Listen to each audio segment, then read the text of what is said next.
میں تھک چکا تھا، میرا دل نہیں چاہ رہا تھا، لیکن میرے باس نے اپنی خواہش کا اظہار کیا تھا، اسی لیے مجھے یہ کام ہر حال میں کر کے دینا تھا۔ کیا سفر تھا میرا! میں نے کامیابی کا سفر کیا تھا۔ میں ایک آرکیٹیکٹ ہوں، یہ میرا بچپن کا شوق رہا ہے۔ جب میں چھوٹا سا تھا تو اس وقت بھی گھروندے بنایا کرتا تھا، مٹی کے، لکڑی کے ٹکڑوں کے اور گھاس پھوس کے۔ گھر والوں کو ابتدا ہی میں اندازہ ہو گیا تھا کہ میرا رجحان کیا ہے، میری دلچسپی کیا ہے، مجھے کس طرف جانا ہے۔ اکثر مجھ سے پوچھا جاتا کہ بیٹا بڑے ہو کر کیا بنو گے، تو میں جواب میں کہہ دیتا میں انجینئر بنوں گا۔ گھر والوں نے میری حوصلہ افزائی کی اور مجھے وہی تعلیم دلوائی جو میرے خواب تھے، جس طرف میں جانا چاہتا تھا۔ میں انجینئر بنا، میں نے آرکیٹیکٹ کے شعبے کا انتخاب کیا اور ہوا یہ کہ میں ایک کامیاب آرکیٹیکٹ بن گیا۔ ایک بڑی فرم نے مجھے ہائر کر لیا اور میں نے اپنی عملی زندگی کا آغاز کیا، اور پھر نہ جانے کیسی کیسی کامیاب اور منفرد ڈیزائننگ کی۔ میری بنائی ہوئی عمارتیں حسن اور تہذیب کی علامت ہوا کرتی تھیں۔ میں نے اس شعبے میں استاد نزاکت علی سے بہت رہنمائی حاصل کی۔ وہ اب ریٹائر ہو چکے تھے، انہوں نے کسی ادارے سے اس شعبے کی تعلیم حاصل نہیں کی تھی، اس کے باوجود ان کی ڈیزائن کی ہوئی عمارتیں اپنی مثال آپ ہوا کرتی تھیں۔ انہوں نے کہا تھا کہ عمارت سازی صرف ایک کاریگری نہیں ہے، بلکہ ایک نازک احساس بھی ہے۔ معمار سے ہی عمارت بنتی ہے۔ عمارت ڈیزائن کرنے والے کی شخصیت کا عکس اس عمارت میں نظر آتا ہے۔ ہر عمارت میں شاعری بھی ہونی چاہیے، ایسا لگے جیسے رہنے والا کسی عمارت میں نہیں بلکہ کسی بڑے شاعر کے دیوان میں رہ رہا ہو۔ انہوں نے مجھے مغلیہ طرز تعمیر سے روشناس کروایا۔ وہ کہا کرتے تھے کہ ویسے تو مغلیہ طرز تعمیر ایرانی، ترکی اور بازنطینی طرز تعمیر کا ملغوبہ ہے، لیکن مغلوں نے اس میں اپنی شناخت بھی برقرار رکھی ہے۔ ان کی بنائی ہوئی عمارتوں کی مثالیں ہندوستان، پاکستان، بنگلہ دیش اور افغانستان میں جگہ جگہ ملتی ہیں، جیسے بادشاہی مسجد لاہور، جامع مسجد دہلی، بلند دروازہ آگرہ، لال قلعہ، ہمایوں کا مقبرہ اور سب سے بڑھ کر تاج محل۔ تاج محل ایک عمارت ہی نہیں بلکہ ایک شاعری ہے، خوبصورت غزل ہے۔ میں نے استاد کی باتوں کو ہمیشہ یاد رکھا، اسی لیے میں نے جتنی عمارتیں ڈیزائن کیں وہ اپنی مثال آپ تھیں۔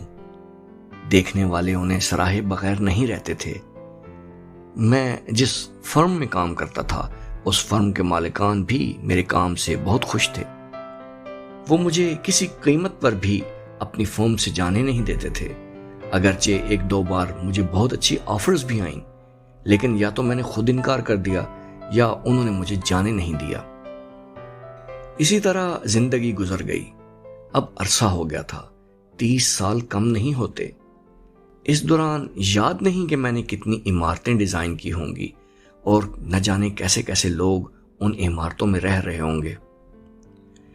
پھر ایک بار یوں ہوا کہ باس نے مجھے اپنے کمرے میں بلا کر ایک صاحب سے میری ملاقات کروائی۔ میں نے باس کے کمرے میں داخل ہوتے ہی اسے پہچان لیا تھا۔ وہ ایک معروف شخص تھا، لیکن اس کی شہرت اچھی نہیں تھی۔ کہا جاتا تھا کہ وہ لڑکیوں کی اسمگلنگ میں ملوث ہے، لیکن مجھے کیا، میرا اس سے کیا واسطہ۔ ظہیر صاحب، باس نے اس کا تعارف کرواتے ہوئے کہا، ان سے ملیے، یہ اسفند یار صاحب ہیں۔ میں نے رسمی طور پر اس سے ہاتھ ملایا۔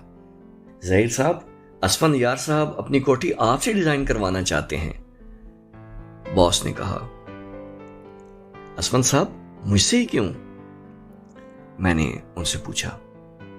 ظہیر صاحب، 4 کوٹھیاں اسی شہر میں ہیں، وہ فخریہ لہجے میں بولا، لیکن ایک کوٹھی کی ڈیزائننگ آپ سے کروانا چاہتا ہوں۔ کیا زبردست ڈیزائننگ ہوتی ہے آپ کی۔ ارے بھائی، میں تو دیکھ دیکھ کر حیران ہوتا رہتا ہوں۔ پچھلے مہینے جب میں نے کبیر بردرز والوں کی کوٹھی دیکھی تو میں بہت زیادہ متاثر ہوا۔ میں نے ان سے پوچھا تو انہوں نے اس فرم کا نام لیا اور یہ بتایا کہ اس فرم میں ظہیر صاحب ہوتے ہیں، وہی ایسی ڈیزائننگ کر سکتے ہیں، اس لیے آپ کے پاس آیا ہوں۔ بہت بہت شکریہ تعریف کا۔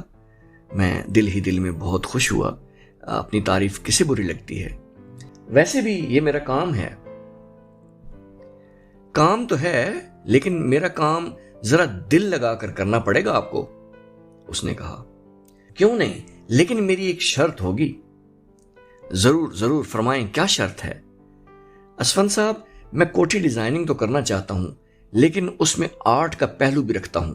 میں یہ چاہتا ہوں کہ میری بنائی ہوئی کوٹھی جس طرح سے باہر سے آرٹسٹک نظر آئے، اسی طرح سے وہ اندر سے بھی دکھائی دے، تاکہ دیکھنے والے ہر طرح سے متاثر ہو کے جائیں۔ ارے صاحب، میں تو خود بھی یہی چاہتا ہوں، بتائیں مجھے کیا کرنا ہوگا، اس نے پوچھا۔ کچھ نہیں، میری شرط یہ ہے کہ اس کے اندر کی ڈیکوریشن بھی میری مرضی کے مطابق ہوگی۔ میں ہی انٹیریئر ڈیزائنر کا انتخاب کروں گا۔ واہ واہ، یہ تو اور بھی زیادہ اچھی بات ہو گئی، وہ پھڑک اٹھا تھا۔ مجھے اور کیا چاہیے، آپ جو کہیں گے وہی ہوگا۔ اخراجات کی آپ فکر نہ کریں، وہ ڈیزائنر جتنا مانگیں گے میں دینے کو تیار ہوں۔ میں نے اس کام کو اپنے ہاتھ میں لے لیا۔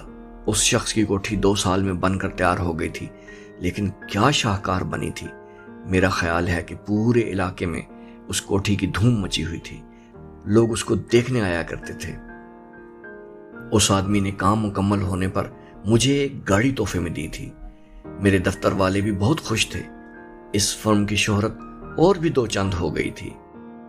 زندگی آرام سے گزر رہی تھی کہ ایک دن مجھے اپنی کمر میں تکلیف محسوس ہوئی۔ میری بیوی جاگ رہی تھی۔ میں نے اسے بتایا۔ اس نے جو کچھ ہو سکتا تھا کیا، مالش کی، پین کلر دیا، لیکن کچھ افاقہ نہ ہوا۔ اس تکلیف نے ساری رات مجھے جگائے رکھا تھا۔ البتہ دوسرے دن تکلیف کم ہو گئی تھی، بلکہ شام تک ختم ہو چکی تھی۔ اس دن میں آفس نہیں گیا تھا۔ دراصل میری شادی خاندان کی ہی ایک لڑکی سے ہوئی تھی۔ وہ فیشن ڈیزائنر تھی۔ ایک ہی جیسا کام تھا، وہ لباس تیار کرتی تھی اور میں عمارتیں۔ 2 بیٹے تھے، وہ دونوں MBA کر رہے تھے۔ تعمیرات کی طرف ان کا رجحان نہیں تھا، اسی لیے میں نے بھی ان کے ساتھ کوئی زبردستی نہیں کی تھی، اور مجھے اس بات کی خوشی تھی کہ وہ دونوں اپنی فیلڈ میں بہت اچھے جا رہے تھے۔ میں نے خدا سے جو مانگا مجھے ملتا چلا گیا۔ ایک دن میری ملاقات نور صاحب سے ہو گئی۔ وہ ایک مفکر اور دانشور ہونے کے ساتھ ساتھ ایک مذہبی شخص بھی تھے۔ میں ان سے بہت زیادہ متاثر ہوا تھا۔ وہ اپنی نشست گاہ میں شام کے وقت دوستوں کی محفل لگایا کرتے تھے۔ اس محفل میں دنیا بھر کی باتیں ہوا کرتی تھیں۔ وہ کہا کرتے تھے کہ زندگی اس کا نام نہیں ہے کہ آپ کے پاس دنیا بھر کا سامان ہو، بلکہ اس کا نام ہے کہ آپ کے پاس سکون ہو، سکون جو سب سے بڑی چیز ہے۔ نور صاحب، ایسا سکون حاصل کرنے کی ترکیب کیا ہے؟ ایک دن میں نے پوچھا۔ بہت آسان ہے، نور صاحب نے کہا۔ دل اور دامن کو صاف رکھیں، سب ٹھیک ہو جائے گا۔ جو کچھ یہاں ملتا ہے اس کو سلیقے سے برتیں، تاکہ وہاں کا حساب کتاب آسان ہو جائے۔ دیکھیں، مجرم ہونا تو خود ہی ایک بہت بری بات ہے، لیکن کسی گناہگار یا کسی مجرم کو آسانیاں مہیا کرنا یا اس کی ہاں میں ہاں ملانا، یہ بھی گناہ ہے۔ آج کی زبان میں اسے فیسیلیٹیٹ کرنا بھی کہتے ہیں۔ خاموشی بھی ایک جرم ہے۔ کہا جاتا ہے کہ اگر کوئی ظلم یا گناہ کر رہا ہے تو اسے ہاتھ سے روکنے کی کوشش کرو۔ اگر ایسا نہیں ہو سکتا تو زبان سے برا کہو۔ اگر یہ بھی ممکن نہ ہو تو کم از کم دل سے تو برا کہو۔ اگرچہ ایمان کا یہ سب سے کمزور درجہ ہے، پھر بھی اس کا اجر ملے گا۔ نور صاحب کی باتوں نے میرے اندر ایک شمع روشن کر دی تھی۔ کئی مہینے گزر گئے۔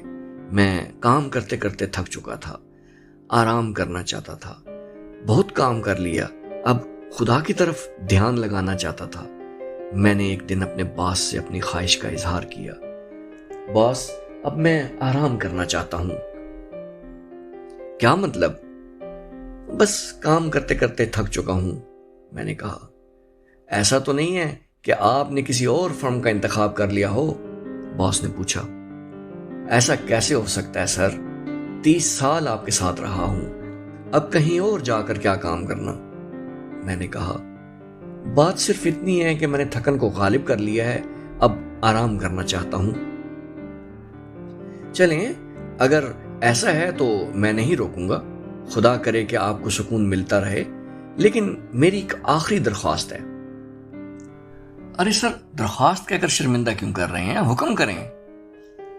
بس ایک مکان آپ کو اور تعمیر کرنا ہے، باس نے کہا۔ یہ آخری گھر ہوگا جو آپ بنائیں گے، اس کے بعد میں آپ سے نہیں کہوں گا۔ دل تو نہیں چاہ رہا تھا کہ کوئی اور کام کروں، لیکن باس نے اس انداز سے کہا تھا کہ میں انکار نہ کر سکا۔